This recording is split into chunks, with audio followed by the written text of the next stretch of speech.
2021. Menimbang oleh karena terperiksa telah terbukti secara sah dan meyakinkan melakukan pelanggaran kode etik dan kode perilaku sebagaimana telah dipertimbangkan di atas, maka selanjutnya majelis akan mempertimbangkan sanksi yang akan dijatuhkan kepada terperiksa. Menimbang bahwa berdasarkan ketentuan Pasal 16 angka 1A Peraturan Dewan Pengawas Nomor 3 Tahun 2021, pelanggaran terhadap ketentuan Pasal 4 Ayat 2 huruf A dijatuhkan sanksi berat. Pasal 15 angka 1A Peraturan Dewan Pengawas Nomor 3 Tahun 2021, pelanggaran terhadap ketentuan Pasal 4 Ayat 1 huruf J dijatuhkan sanksi sedang. Pasal 14 angka 5A Peraturan Dewan Pengawas Nomor 3 Tahun 2021, pelanggaran terhadap ketentuan Pasal 8 huruf E dijatuhkan sanksi ringan. Menimbang bahwa telah dipertimbangkan di atas, terperiksa telah terbukti secara sah dan meyakinkan melakukan pelanggaran kode etik, yaitu melakukan hubungan langsung maupun tidak langsung dengan saksi Syahrul Yassin Limpo yang perkaranya sedang ditangani oleh KPK dan tidak memberitahukan kepada sesama pimpinan mengenai pertemuan dan komunikasi dengan saksi Syahrul Yassin Limpo yang telah dilaksanakannya, yang diduga menimbulkan benturan kepentingan serta tidak menunjukkan keteladanan dalam tindakan dan perilaku sehari-hari yang dapat dipertanggungjawabkan sebagaimana diatur dalam Pasal 4 Ayat 2 huruf A, Pasal 4 Ayat 1 huruf J, dan Pasal 8 huruf E Peraturan Dewan Pengawas Nomor 3 Tahun 2021. Menimbang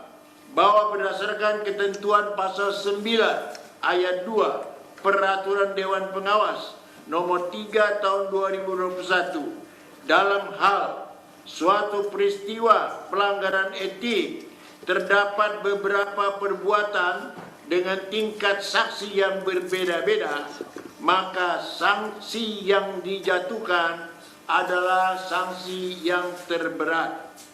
Menimbang bahwa dalam pelanggaran etik yang dilakukan oleh terperiksa terdapat 3 perbuatan dengan tingkat saksi yang berbeda, yaitu pelanggaran Pasal 4 Ayat 2 huruf A, sanksi berat, Pasal 4 Ayat 1 huruf J, sanksi sedang, dan Pasal 8 huruf E, sanksi ringan, maka berdasarkan ketentuan Pasal 9 Ayat 2 Peraturan Dewan Pengawas Nomor 3 Tahun 2021, sanksi yang dijatuhkan adalah sanksi yang terberat. Dalam hal ini adalah sanksi berat.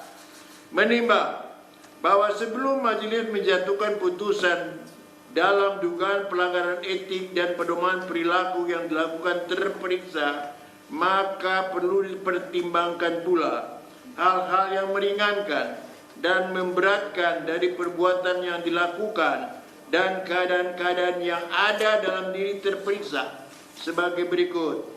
Hal yang meringankan tidak ada, hal yang memberatkan terperiksa tidak mengakui perbuatannya, terperiksa tidak hadir dalam persidangan kode etik dan kode perilaku tanpa alasan yang sah, meskipun telah dipanggil secara sah dan patut, serta terdapat kesan berusaha memperlambat jalannya persidangan. Terperiksa sebagai Ketua KPK merangkap anggota seharusnya menjadi contoh dan teladan dalam mengimplementasikan kode etik dan kode perilaku di KPK, tetapi malah terperiksa melakukan sebaliknya. Terperiksa sudah pernah dijatuhkan sanksi etik.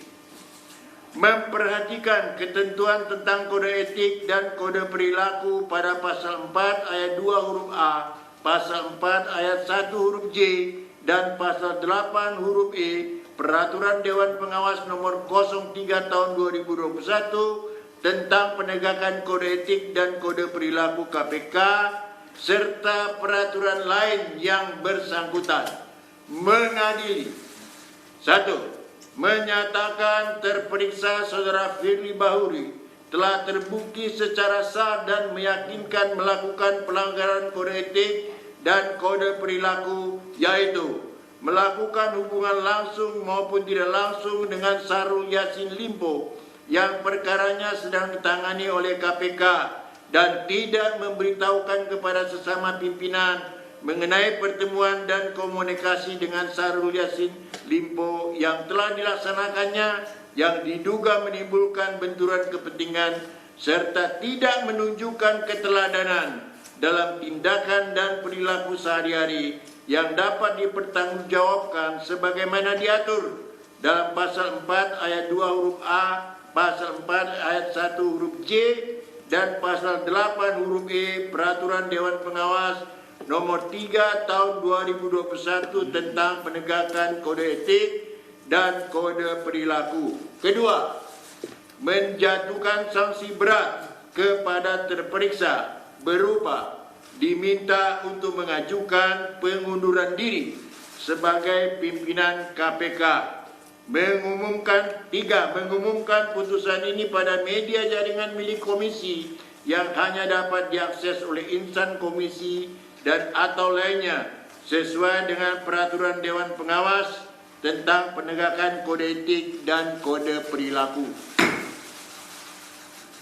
Demikian diputuskan dalam rapat musyawarat majelis pada hari Jumat tanggal 22 Desember 2023 oleh Tumpak Katorangan Panggabean selaku Ketua Majelis, Haryono, Albertina, Samsudin Haris, dan Indrianto Senoaji, masing-masing selaku anggota, dan dibacakan pada sidang yang terbuka hari ini untuk umum hari Rabu tanggal 27 Desember 2023 oleh majelis tersebut dengan dihadiri oleh Bayu Satrio, Teguh Haryanto selaku notulis dan di luar hadirnya terperiksa.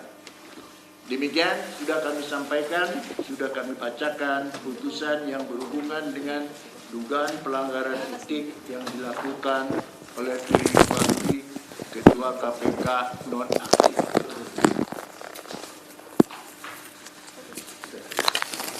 Ya. Terima kasih. Seandainya ada pertanyaan kepada kami, silakan dibawa. Nanti Dewas akan menyampaikan bersama di konferensi. Sidang saya nyatakan ditutup. Terima kasih atas perhatiannya semua.